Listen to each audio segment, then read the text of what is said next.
नमस्कार। आज एक बार पुनः हमारे साथ हैं आनंद मार्ग के सन्यासी आचार्य सिद्ध विद्यानंद अवधूत, यूपीएसएफ सेक्रेटरी दिल्ली सेक्टर। नमस्कार आचार्य जी। नमस्कार। तो आज आचार्य जी से हम चर्चा करने वाले हैं प्राउत की 5 मूलभूत सिद्धांतों के बारे में। लेकिन इससे पहले हम आचार्य जी से जानेंगे प्राउत क्या है। आचार्य जी पहले आप प्राउत को डिफाइन कीजिए, इसके बाद प्राउत का जो 5 मूलभूत सिद्धांत है उसको आप डिफाइन कीजिए। Socio economic culture and political theory है जिसे सामाजिक अर्थनैतिक सांस्कृतिक सिद्धांत कहते हैं जी। सबसे पहले जानना होगा कि प्राउत किसने दी जी। प्राउत श्री श्री आनंदमूर्ति जी, जिन्हें दार्शनिक के रूप में श्री प्रभात रंजन सरकार के नाम से हम लोग जानते हैं जी, जो हमारे मार्ग गुरुदेव हैं। उन्होंने प्राउत दर्शन 1959 में दी जी। प्राउत का सिद्धांत क्या है? ये सिद्धांत क्या कहता है? ये जो सिद्धांत प्राउत का है, ऐसे तो आनंद सूत्रम में जी, जो आनंद मार्ग के दर्शन शास्त्र है जी, उसमें पंचम अध्याय में 16 सूत्र वर्णन किया गया है। तो जिसमें से प्राउत दर्शन का 5 मूलभूत सिद्धांत है जी, 5 फंडामेंटल प्रिंसिपल्स ऑफ प्राउट जिसे कहते हैं। तो ये इसका पहला सिद्धांत क्या है? इसका पहला सिद्धांत है समाज आदेशेन बिना धन संचय अकर्तव्य, अर्थात no individual should be allowed to accumulate any physical wealth without the clear permission और approval from the collective body.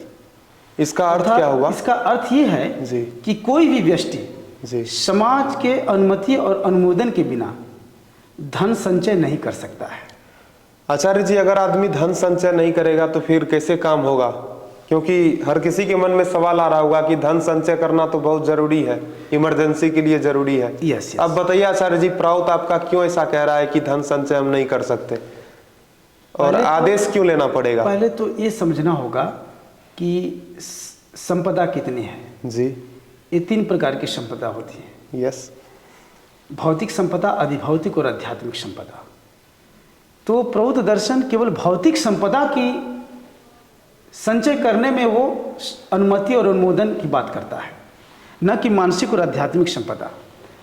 सबसे पहले आपको जानना होगा कि प्राउत दर्शन क्या है? गॉड सेंटर फिलॉसफी पर आधारित है। यह सार्वभौम दर्शन पर आधारित है, क्योंकि ये जो हमारी जो पूरे विश्व है, हमारा परिवार है, इस पर आधारित है।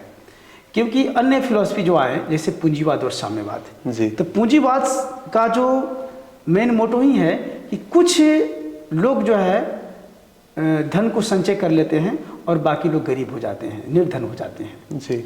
और साम्यवाद जो दर्शन आया, जिन्होंने कार्ल मार्क्स ने दिया, तो कार्ल मार्क्स जी की कल्पना तो वास्तव में कुछ आंशिक रूप से समाज को आगे बढ़ाने के लिए उन्होंने की, लेकिन इसका जो अर्थ है उल्टा हो गया। क्योंकि उन्होंने कहा इक्वल डिस्ट्रीब्यूशन की बात। इक्वल डिस्ट्रीब्यूशन का मतलब है कि सबको बराबर बराबर भागों में बांट दो, जबकि ऐसा संभव नहीं है, क्योंकि 5 उंगली एक समान नहीं है। हाँ, बिल्कुल। सबकी क्षमता एक समान नहीं है जी। और यहाँ तक कि वैचित्रम प्राकृत धर्म समानम न भविष्यति, अर्थात diversity is the law of nature, अर्थात यह विचित्रता प्रकृति का नियम है। तो हम सबको अगर बराबर भाग में देंगे, एक इंजीनियर का आवश्यकता, एक डॉक्टर की आवश्यकता, एक टीचर की आवश्यकता, एक प्यून की आवश्यकता, एक ड्राइवर की आवश्यकता, सबकी अलग अलग है जी। अगर सबको बराबर बराबर भाग में बांट देंगे तो ये कैसे संभव होगा? कारण कि एक डॉक्टर की और आवश्यकता है, एक साइंटिस्ट की और आवश्यकता है।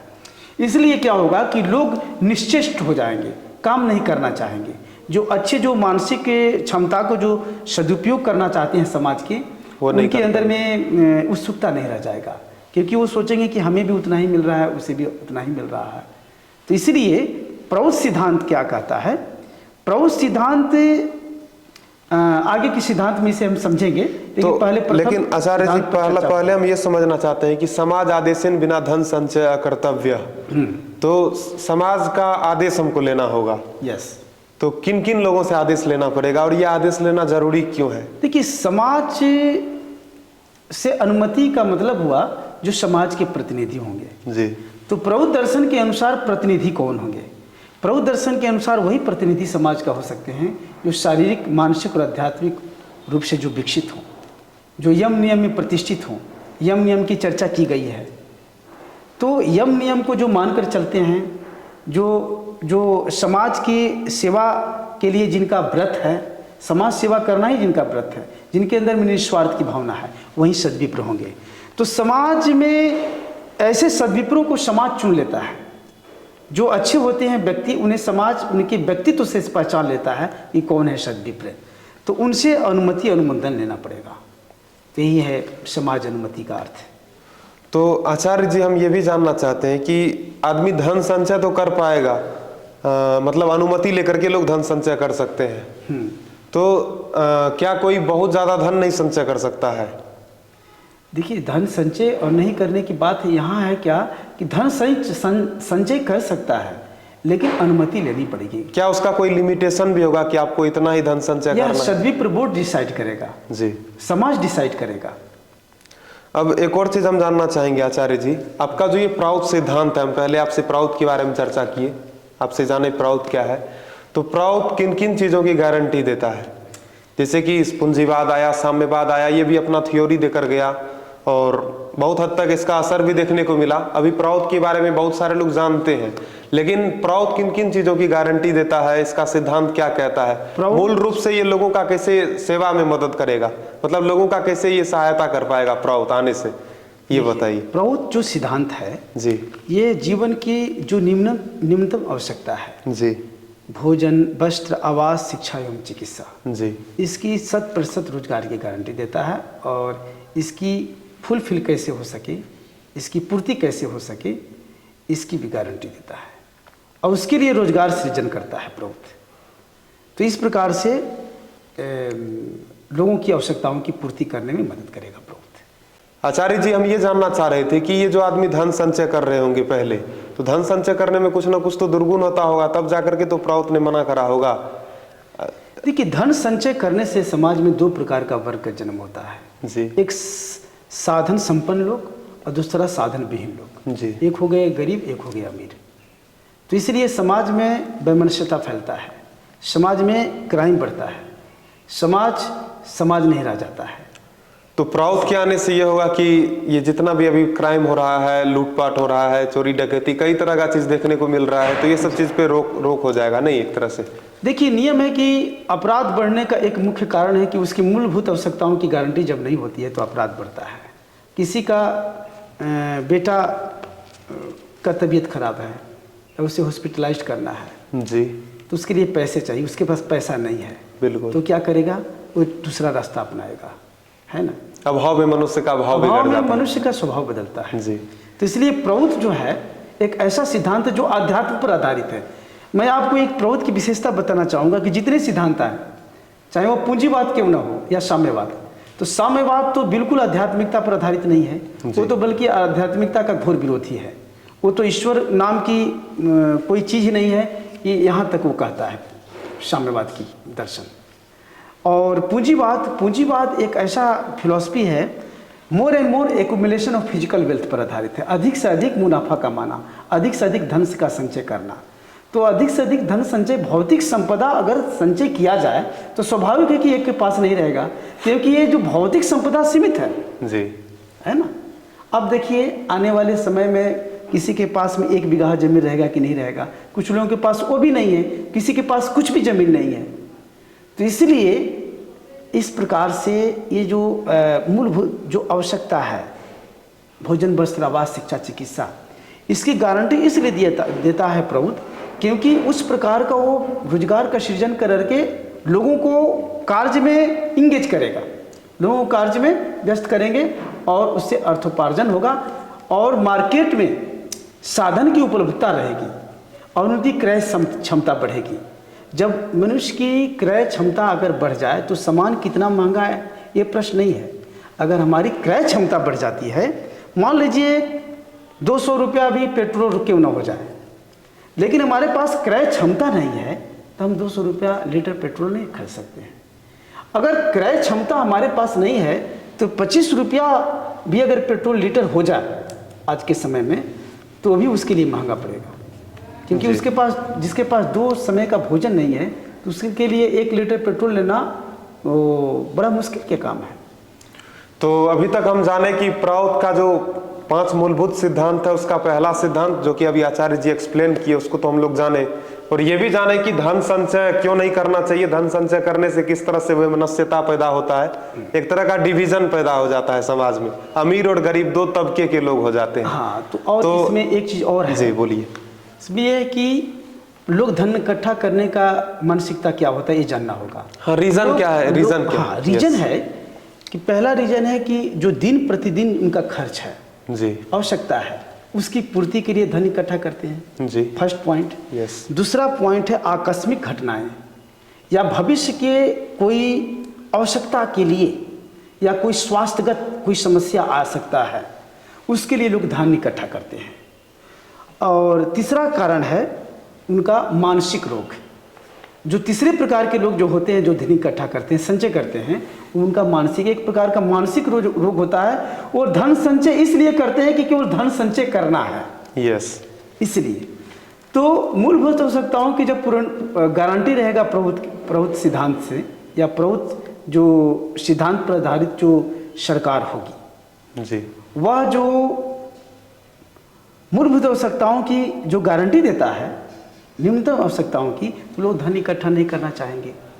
दूसरी चीज़ है कि जो भविष्य में होने वाली जो घटनाएं हैं, अगर मान लीजिए किसी का तुरंत कोई मेडिकल ट्रीटमेंट की बात आती है, yes. तो प्रभु सिद्धांत उस प्रकार की व्यवस्था करेगा। तो इसलिए जो भी जिसके लिए धन इकट्ठा करते हैं उसकी व्यवस्था अगर प्रभुत्व से कर देता है, प्रभुत्व गवर्नमेंट कर देता है, तो किस लिए लोग धन इकट्ठा करेंगे। अब रह गई मानसिक रोग, तो मानसिक रोग इसका भी इलाज है, क्योंकि यह जो विश्व ब्रह्मांड है इसका क्रिएटर कौन है?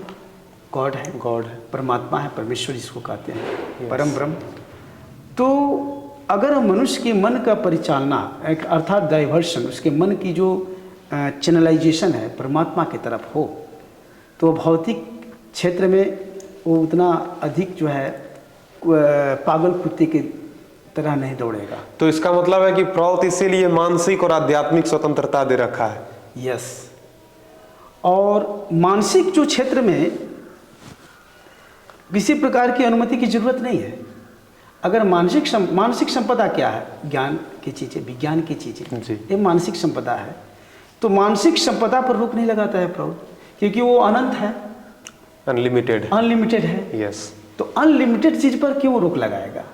जो लिमिटेड चीज है उस पर अगर मान लीजिए जो लिमिटेड चीज है, जो सीमित संपदा है, उस पर रोक लगाने की इसलिए जरूरत है क्योंकि एक के पास होगा तो दूसरे के पास नहीं रहेगा। बिल्कुल, इसलिए ऐसा करता है। तो अब तक तो हम लोग ये जान लिए कि प्राउत का जो ये पहला सिद्धांत है, जिसके बारे में बहुत सारे लोगों को एक कंफ्यूजन रहता है कि मतलब प्राउत कह रहा है कि धन इकट्ठा ही नहीं करना है। तो इस सिद्धांत के माध्यम से आपको पता चल गया होगा, जिस तरह से आचार्य जी अभी एक्सप्लेन किए हैं, तो हमें भी पता चल गया कि नहीं, हम धन इकट्ठा कर सकते हैं, लेकिन उसके लिए हमें सदविप्र बोर्ड से पूछना पड़ेगा, उनसे अनुमति लेना पड़ेगा। हाँ, यस। जी बिल्कुल, इस चीज को हम समझ गए। अब आचार्य जी अब हम चर्चा करेंगे अगले सिद्धांत के बारे में। आचार्य जी बताइए दूसरा मूलभूत सिद्धांत क्या है, एक्सप्लेन कीजिए। दूसरा पहले बताइए। मूलभूत सिद्धांत का सूत्र है स्थूल सूक्ष्म कारणेषु चरम उपयोग प्रकर्तव्य विचार समर्थितम बंटनंच। There should be maximum utilization and rational distributions of mundane, supramundane and spiritual potentiality of this universe. अर्थात यह विश्व की समस्त भौतिक, अधिभौतिक, आध्यात्मिक संपदाओं का अधिकतम उपयोग और विवेकपूर्ण वितरण होनी चाहिए। अब ये जो आप बोले भौतिक, आध्यात्मिक, आधिभौतिक, ये जो संपदा है, ये भौतिक संपदा क्या है? आधिभौतिक संपदा का अर्थ है सृष्टि जगत की जो पंच महाभूत तत्व है, यह है भौतिक संपदा, जिससे भौतिक जगत बनी है जी। तो है भौतिक संपदा, जिसमें क्षिति माने solid factor, liquid factor, luminous, aerial and ethereal, क्षितिजल, पावक, गगन, समीर जिसे कहते हैं जी। तो इतने हैं, ये 5 जो तत्व, पंच तत्व हैं, यही भौतिक संपदा है। तो इसका अधिकतम उपयोग से ये तात्पर्य है कि जैसे हम जल का प्रयोग केवल पीने में करते थे प्राचीन काल में जी, लेकिन धीरे धीरे डेवलपमेंट हो गया तो अन्य कामों में इसका प्रयोग हुआ। लेकिन प्रौद्ध कहता है कि इसका अधिकतम उपयोग होना चाहिए। इसलिए अधिकतम उपयोग होना चाहिए ताकि लोगों को अधिक से अधिक फैसिलिटी मिल सके, सुविधा मिल सके जी। और आने वाले युग में इसका और अधिकतम उपयोग होगा। अभी तो वैज्ञानिकों ने खोज निकाला है हाइड्रो इलेक्ट्रिसिटी, और ज्वार भाटों के तरंग से भी इलेक्ट्रिसिटी पैदा की जा रही है। तो इस प्रकार से प्रौद्ध सिद्धांत ये है कि इसका अधिकतम उपयोग होना चाहिए। तो अधिकतम उपयोग का तात्पर्य यही है। अब जैसे कि लिक्विड फैक्टर के बाद में ल्यूमिनस फैक्टर आता है, जिससे अग्नि तत्व का है। तो अग्नि तत्व का जैसे सूर्य है, तो सूर्य की किरणों का प्रयोग से हम इलेक्ट्रिसिटी का निर्माण, सौर ऊर्जा के माध्यम से हम इलेक्ट्रिसिटी प्राप्त करते हैं जी। तो उसी प्रकार से आने वाले समय में और अधिक से अधिक इस क्षेत्र में रिसर्च होगा, जिससे अधिक से अधिक हम ऊर्जा को हम प्राप्त कर सकें। यही है अधिकतम उपयोग का तात्पर्य। इसमें अधिभौतिक संपदा का तात्पर्य है मानसिक जगत की संपदा जी। यह क्या है? जैसे कि टेलीपैथी, सुदूर तरंगों को ग्रहण करना, इसको टेलीपैथी कहते हैं। और एक होता है एक्स्ट्रा सेंसरी परसेप्शन, अर्थात कुछ ऐसे व्यक्ति होते हैं जो जन्म से ही सुदूर तरंगों को ग्रहण कर लेते हैं।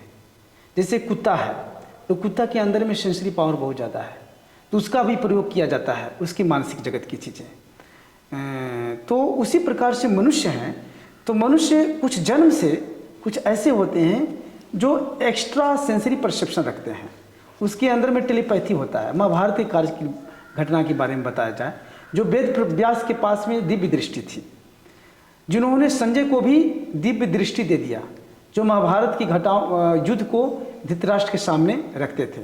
इसको कहते हैं टेलीपैथी। तो टेलीपैथी, और एक होता है क्लेयरवॉयंस, दिव्य दृष्टि। तो इसका अधिकतम उपयोग होना चाहिए समाज के कामों में।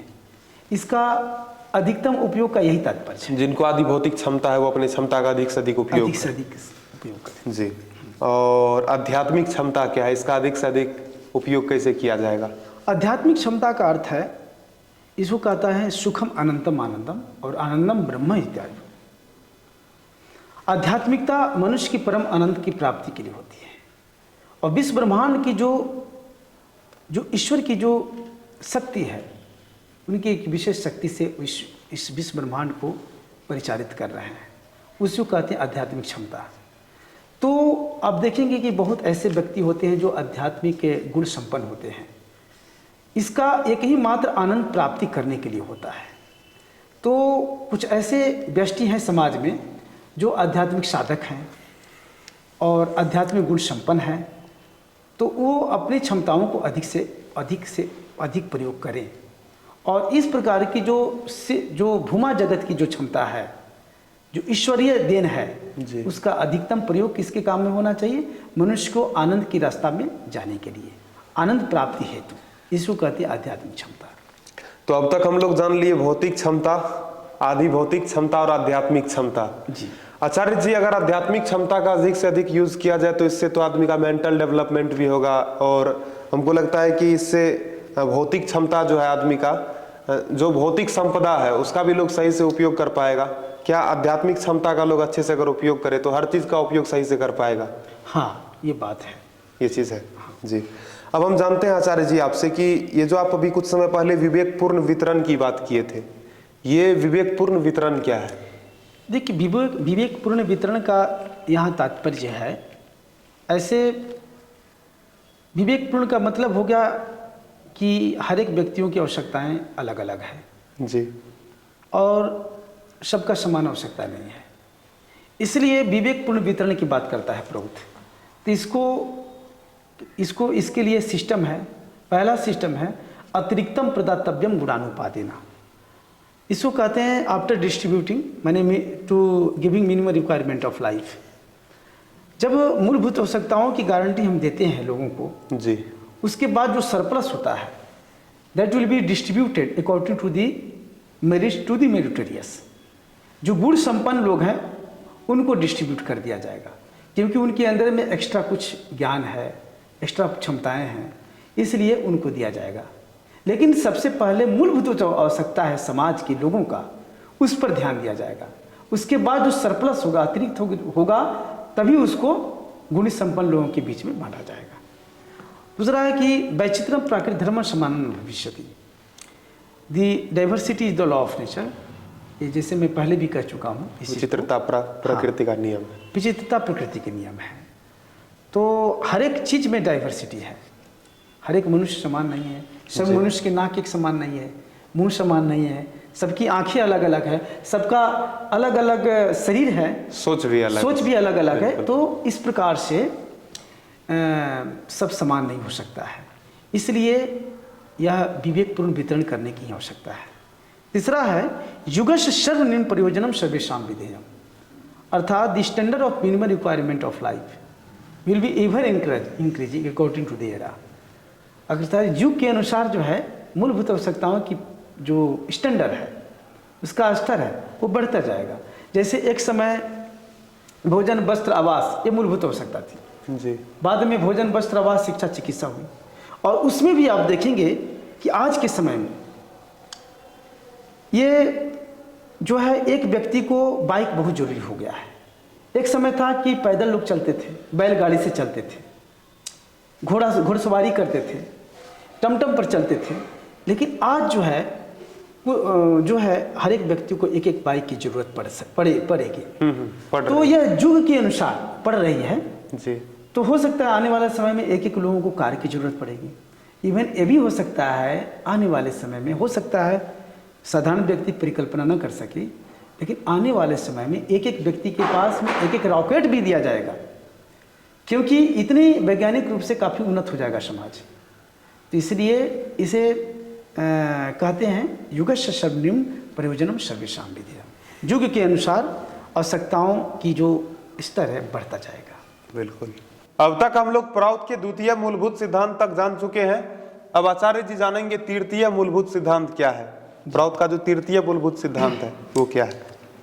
तृतीय मूलभूत सिद्धांत है, सूत्र है, व्यष्टि समष्टि शरीरा मनस्य आध्यात्मिक संभवनायाम चरम उपयोगश्च। There should be maximum realization of all this physical, metaphysical and spiritual potentialities of unit and collective body of human society. अर्थात व्यष्टिगत और समष्टि का जो भौतिक, मानसिक और आध्यात्मिक क्षमताएं हैं, इसका अधिकतम उपयोग होना चाहिए, यही इसका अर्थ हुआ। तो व्यष्टि का जो, जैसे कि अभी कुछ समय पहले आप हमको द्वितीय जो सिद्धांत बताए हैं जी, तो उसमें भी तो इस तरह से क्षमताओं का अधिकतम उपयोग था, तो वो किस चीज के लिए था और ये किस चीज के लिए है? ये तो व्यक्तिगत आप बता रहे हैं जी। और वो प्रथम जो सिद्धांत था यह चर और अचर संपत्ति से, भौतिक संपदा से जी, और यहाँ है व्यष्टि की भौतिक संपदा, व्यष्टि की जो अंदर में जो शारीरिक क्षमता है उसका, या कोई सामुदायिक क्षमता, किसी जन समूह की क्षमता जी। तो जैसे मान लिया जाए किसी जन समुदाय की, जिसे व्यक्तिगत क्षमता किसी का होता है और जन समुदाय का भी क्षमता होता है जी। जन समुदाय कहने का अर्थ है जैसे गोरखा रेजिमेंट जी, तो गोरखा एक प्रकार की कम्युनिटी जिसका शारीरिक सामर्थ्य बहुत अधिक होता है। उसी प्रकार से जापानीज लोगों के अंदर में इलेक्ट्रिकल्स के बारे में उन्हें बहुत ज़्यादा नॉलेज होता है, वो इस क्षेत्र में आगे हैं। तो इसलिए प्रभुत्व के तृतीय सिद्धांत कहता है कि व्यष्टिगत हो या समष्टिगत है, इसकी भौतिक संपदाओं का और मानसिक संपदाओं का और आध्यात्मिक संपदाओं का अधिकतम उपयोग होना चाहिए। इनके अंदर जो क्षमता है उसका भी अधिकतम उपयोग होना चाहिए। तो मानसिक क्षमता से रिलेटेड है कला, विज्ञान, साहित्य, रसायन, भौतिक इत्यादि इत्यादि, ये मानसिक क्षमता के अंतर्गत आता है। तो इसका अधिकतम उपयोग करके समाज की गति को आगे बढ़ाना। और तीसरा है आध्यात्मिक क्षमता जी। तो आध्यात्मिक क्षमता जो व्यष्टि का है, क्योंकि इस जगत में, इस विश्व ब्रह्मांड में जो ब्राह्मी तरंग मालाएँ हैं या उसकी कारण सर्वव्यापक है, उसकी तरंग को, उसकी तरंग मालाओं को स्पर्श करना या आध्यात्मिक साधना करके उसको अनुभव करना, यह आध्यात्मिक क्षमता है। तो ऐसे व्यष्टि जो जिसका आध्यात्मिक क्षमता अधिक है, या ऐसे समुदाय जहाँ साधु संत लोग एक जगह सामूहिक रूप से रहते हैं, वो सामूहिक क्षमता हुआ। तो इससे व्यष्टिगत और समष्टिगत आध्यात्मिक क्षमताओं का भी अधिकतम उपयोग होना चाहिए जी, मानव समाज की प्रगति के लिए। तो तृतीय जो मूलभूत सिद्धांत, ये जो प्राउद का तृतीय मूलभूत सिद्धांत है, वो यही कहता है। हाँ, यही कहता है। भौतिक, आदि भौतिक और आध्यात्मिक, इन क्षमताओं का आदमी अधिक से अधिक उपयोग करे। यस यस जी, तो ये व्यक्तिगत स्तर पर हुआ। हाँ, व्यक्तिगत स्तर पर हुआ और सामुदायिक स्तर पर। सामुदायिक स्तर पर। जी, अब आचार्य जी ये बताइए कि द्वितीय और तृतीय, साथ ही साथ पहला, आप तो ये भी हमको बता दिए कि यहाँ पर किसका क्या अर्थ होता है, नहीं होता है। तो द्वितीय और तृतीय में क्या है कि भौतिक स्तर पर क्या अंतर है, आदि भौतिक स्तर पर क्या अंतर है, जी, और आध्यात्मिक स्तर पर क्या अंतर है द्वितीय और तृतीय ये में? जो द्वितीय सिद्धांत का जो यहाँ मंडन सुप्रामंडन एंड स्पिरिचुअल पोटेंशियलिटी का अर्थ है कि यहाँ भौतिक क्षमता का मतलब विश्व ब्रह्मांड का जो पंच भौतिक उपादान से जो बना हुआ है, जी वो छित जल पाव गगन समीर, वो उससे अर्थ हुआ। जी और तृतीय सिद्धांत का अर्थ हुआ व्यष्टि की शारीरिक सामर्थ्य, जी शारीरिक क्षमता। जी ये विश्व ब्रह्मांड का नहीं, बल्कि व्यक्ति की जी, शारीरिक व्यक्ति का, या कोई जन समुदाय का शारीरिक सामर्थ्य, जी या मानसिक सामर्थ्य, या आध्यात्मिक सामर्थ्य, ये उसको उसका तात्पर्य होता है। यही अंतर है दोनों। तो देखिए, आप लोगों को भी पता चल गया होगा कि किस तरह से द्वितीय और तृतीय सिद्धांत, जो कि सुनने में आपको लगेगा कि एक जैसा ही, अगर आप ध्यान से नहीं सुनिएगा, और लेकिन आप अगर ध्यान से सुनते हैं तो आपको पता चलता है कि द्वितीय जो सिद्धांत है वो पूरे विश्व ब्रह्मांड के लिए है, और जो तृतीय सिद्धांत है वो व्यष्टिगत और समष्टिगत के लिए है। हाँ, यस। अब तक हम लोग प्राउद का तृतीय मूलभूत सिद्धांत तक जान लिए हैं। अब जानेंगे आचार्य जी प्राउद का चतुर्थ मूलभूत सिद्धांत क्या है। जी, प्राउद के चतुर्थ मूलभूत सिद्धांत है, यह है स्थूल सूक्ष्म कारणे उपयोग सुसंतुलिता विधेय। अर्थात जो शारीरिक, मानसिक और आध्यात्मिक जी क्षमता है, इसके बीच सुसामंजस्य होना चाहिए। There should be proper adjustment among this physical, metaphysical, mundane, supramundane and spiritual utilization. इसका तात्पर्य ही है कि जिस प्रकार से भौतिक के स्तर, यानी कि व्यष्टि की जो शारीरिक, मानसिक और आध्यात्मिक 3 स्तर है, जी उसी प्रकार से ब्राह्मणी जगत का भी 3 स्तर है। वह उसे कहते हैं स्थूल, सूक्ष्म और कारण।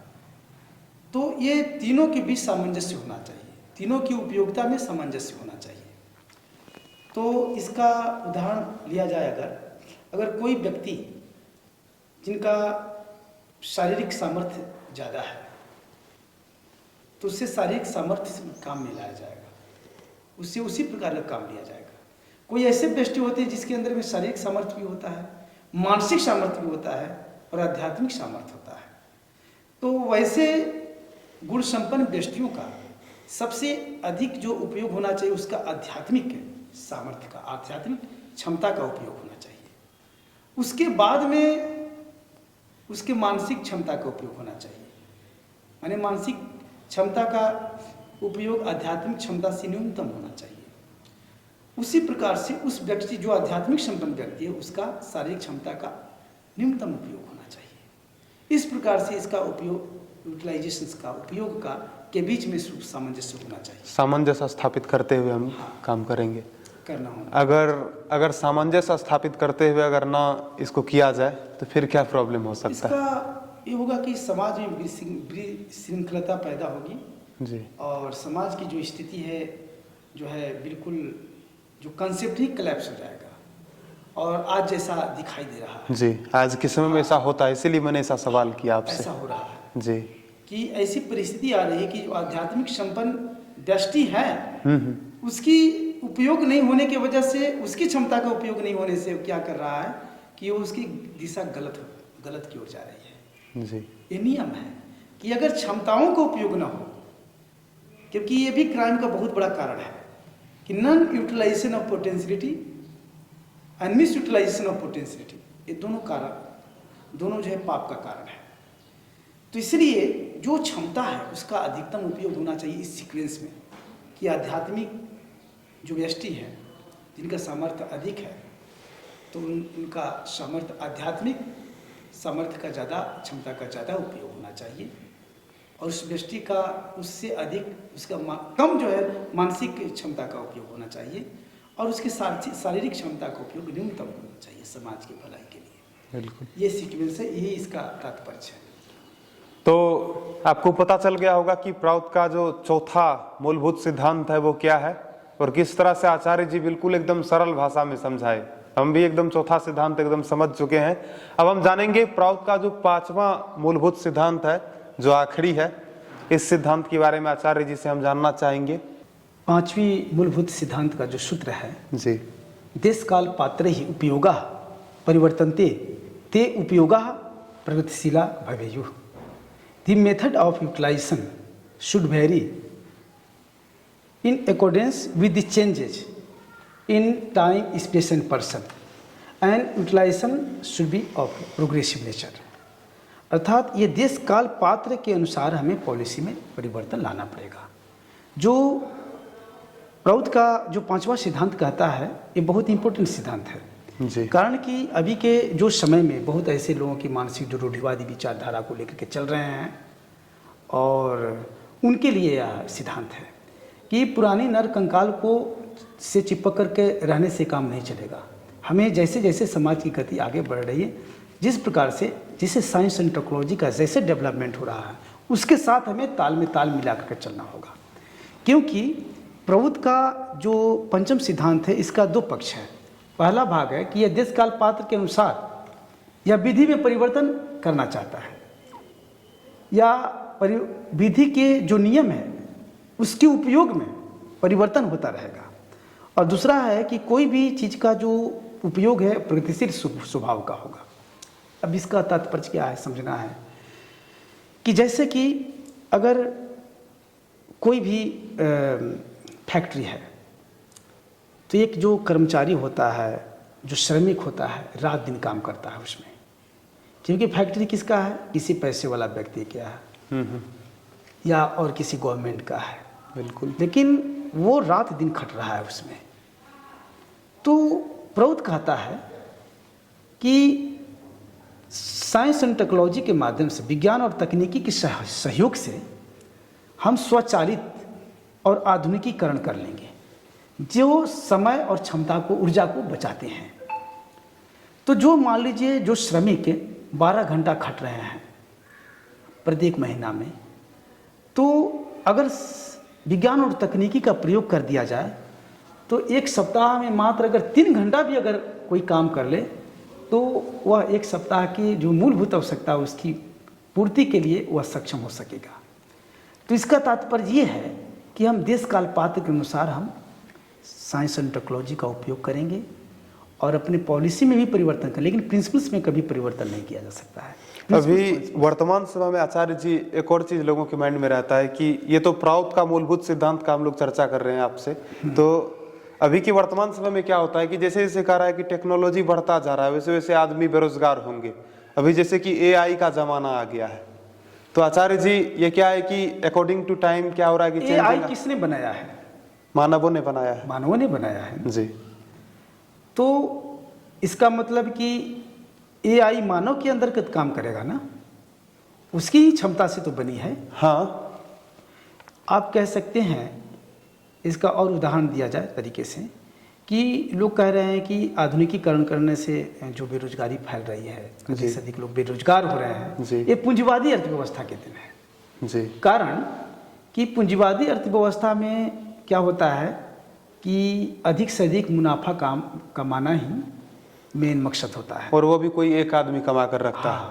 आप देखेंगे कि बहुत गिने चुने लोग हैं दुनिया का अधिकतम संपदाओं को संग्रहित करके रखे हैं, उनके पास पावर है, और लोगों के पास में तो शायद एक समय 2 समय के भोजन भी नसीब नहीं हो पाता है। तो यह क्या होगा कि प्रभुत्व का जो सिद्धांत होगा वो कोऑपरेटिव के माध्यम से होगा कि इंडस्ट्रीज, लार्ज स्केल इंडस्ट्रीज और प्राइवेट सेक्टर जितने होंगे इसके लिए नियम बनेगा, इसके लिए बहुत बड़ा पॉलिसी तय होगा जिसके माध्यम से कोई व्यक्ति बहुत बड़ा पैसे वाला नहीं हो जाएगा और कोई व्यक्ति ऐसा न निर्धन हो जाएगा जिससे कि दोनों के बीच में बहुत बड़ी खाई होगी, बल्कि जो क्षमताएं हैं उसका अधिकतम उपयोग होगा और प्रगतिशील स्वभाव का होगा। तो इसलिए यह जो प्रौद्ध सिद्धांत में जो कोऑपरेटिव जो सिस्टम है उसके माध्यम से तो ऐसा लॉ बन जाएगा कि किसको जो है किस प्रकार का इंडस्ट्री जो है जो चलना चाहिए कोऑपरेटिव बेसिस पर, वो कोई व्यक्तिगत मालिकाना के हाथ में है, उसको कोऑपरेटिव बेसिस पर चलाया जाए। की इंडस्ट्रीज होगा जो सरकार स्वयं उसको परिचालित करेगी। कोऑपरेटिव जब होगा तो सबका शेयर होगा, तो उस इंडस्ट्रीज का जो शेयर सबको मिलेगा और कोई बेरोजगार नहीं रह जाएगा कि अधिक से अधिक लोगों को, क्योंकि ये वर्किंग आवर को रिड्यूस करेगा प्राउड। जैसे कि कोई 10 घंटा काम करता है तो उसको 5 घंटा पर ले आएगा। 5 घंटा काम करने से उसका काम चल रहा है तो हो सकता है धीरे धीरे करते करते उसे 3 घंटे पर लाएगा। तो वर्किंग आवर को रिड्यूस करेगा, कम करेगा। जो अतिरिक्त जो समय होगा उसका परिचालन, जो शारीरिक और मानसिक जो क्षमता का उपयोग आध्यात्मिक की तरह उसका प्रवाह होगा, है ना। तो कितना अच्छा समाज बनेगा, बहुत अच्छा। ये है प्रौद्ध का सिद्धांत। और यह प्रौद्ध सिद्धांत आध्यात्मिकता पर आधारित है, जिसे गॉड सेंटर फिलॉसफी कहते हैं।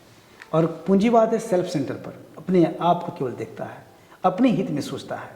और साम्यवाद है matter centre philosophy. Matter centre philosophy का मतलब वो जड़ केंद्रित दर्शन, वो अध्यात्म को नहीं मानता है। आध्यात्मिक क्षमता का वो उसके बारे में उसे कुछ पता ही नहीं है, तो कैसे इसके बारे में एक्सप्लेन कर सकता है। लेकिन प्रौद्ध सिद्धांत है, यह तीनों क्षमताओं के बारे में बात करता है और समाज को आगे ले जाना चाहता है। जिस दिन प्रौद्ध लागू हो जाएगा, इसलिए प्रौद्ध के बारे में अधिक से अधिक लोग जानें, और ख़ास करके जो युवा पीढ़ी है उसको तो जानना चाहिए प्रौद्ध के बारे में।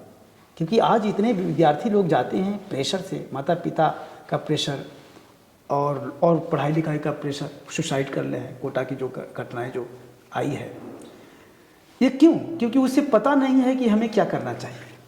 एक आत्मिक जगत भी है, इसी की तो बात करता है प्रौद्ध। तो इसलिए तीनों क्षमताओं का प्रयोग के बारे में बात करता है प्रौद्ध। और आने वाले समय में इसका इम्प्लीमेंटेशन होगा, क्योंकि स्वयं गुरुदेव बाबा शिष्यानंद मूर्ति जी ने इस प्रौद्ध सिद्धांत को दिए, और इसके लिए सभी युवाओं को, सभी बुद्धिजीवियों को कंधे से कंधे मिला करके चलना होगा, तभी ये इम्प्लीमेंट हो सकेगा। आने वाला मैं बहुत अदूर भविष्य में देख रहा हूँ, महसूस कर रहा हूँ कि समय आने वाला है। धन्यवाद, नमस्कार। बहुत बहुत धन्यवाद आचार्य जी। और आज के इस वीडियो के माध्यम से आपको पता चला होगा प्रौद्ध का 5 मूलभूत सिद्धांत के बारे में। ओवरऑल मैं जब पूरा समझाऊं तो मुझे बहुत अच्छा लग रहा है, और ऐसा लग रहा है कि जिस दिन ये प्रौद्ध लागू होगा उस दिन पूरे समाज के जितने भी लोग हैं बहुत ज़्यादा खुशी से अपना जिंदगी जी पाएंगे, किसी को कोई तकलीफ होगा ही नहीं। मतलब ऐसा लग रहा है आचार्य जी इस चीज़ को समझने की बात की ये बिल्कुल ये जो प्रौद्ध है, ये जो राजनीतिक पार्टी वगैरह है, इन सब चीज़ों से बहुत हटकर है। जो मोरालिस्ट है, क्योंकि हम मोरालिस्ट ऑफ द वर्ल्ड यूनाइट, यानी दुनिया के नैतिकवान वो एक हैं। ये प्रश्न नहीं है कि कौन क्या है, लेकिन नैतिकवान जो हैं उनको यूनाइट करना है, और वही इसको लागू करेंगे। और इसका नेतृत्व करेंगे सद्विप्र, जिसको कहते हैं कलेक्टिव लीडरशिप ऑफ सद्विप्राज। और यह सामूहिक लीडरशिप से होगा, कोई एक व्यक्ति का लीडरशिप नहीं, एक सामूहिक लीडरशिप। हम सबको मिल करके काम करने की जरूरत है। समाज के हर एक युवाओं, बुद्धिजीवियों को मिल करके आगे बढ़ने की जरूरत है, तभी यह सिद्धांत को इम्प्लीमेंट किया जा सकता है। तो आशा करता हूँ आज के इस वीडियो के माध्यम से आपको पूरा पता चल गया होगा। अगर ये वीडियो आपको अच्छा लगा हो तो अपने परिवार वालों से शेयर करें, अपने रिश्तेदारों से शेयर करें, अपने दोस्तों से शेयर करें। और आप लोग आचार्य जी से बातचीत करने के लिए आपको मैं डिस्क्रिप्शन में एक नंबर दे दूंगा, बाकी एक ईमेल भी दे दूंगा, जिस ईमेल के माध्यम से आप हमसे कांटेक्ट कर सकते हो। यूपीएसएफ टीम से आप कांटेक्ट कर सकते हो। बाकी आप यूपीएसएफ सेंट्रल यूट्यूब चैनल को सब्सक्राइब करें और अपना ध्यान रखें, अपने परिवार वालों का ध्यान रखें। और समाज कल्याण में जिस तरह से आचार्य जी काम कर रहे हैं, आप भी आचार्य जी के कंधे से कंधे मिलाकर, कदम से कदम मिलाकर इस समाज को आगे बढ़ाइए। धन्यवाद, नमस्कार। मिलता हूं अगले नए वीडियो में। नमस्कार।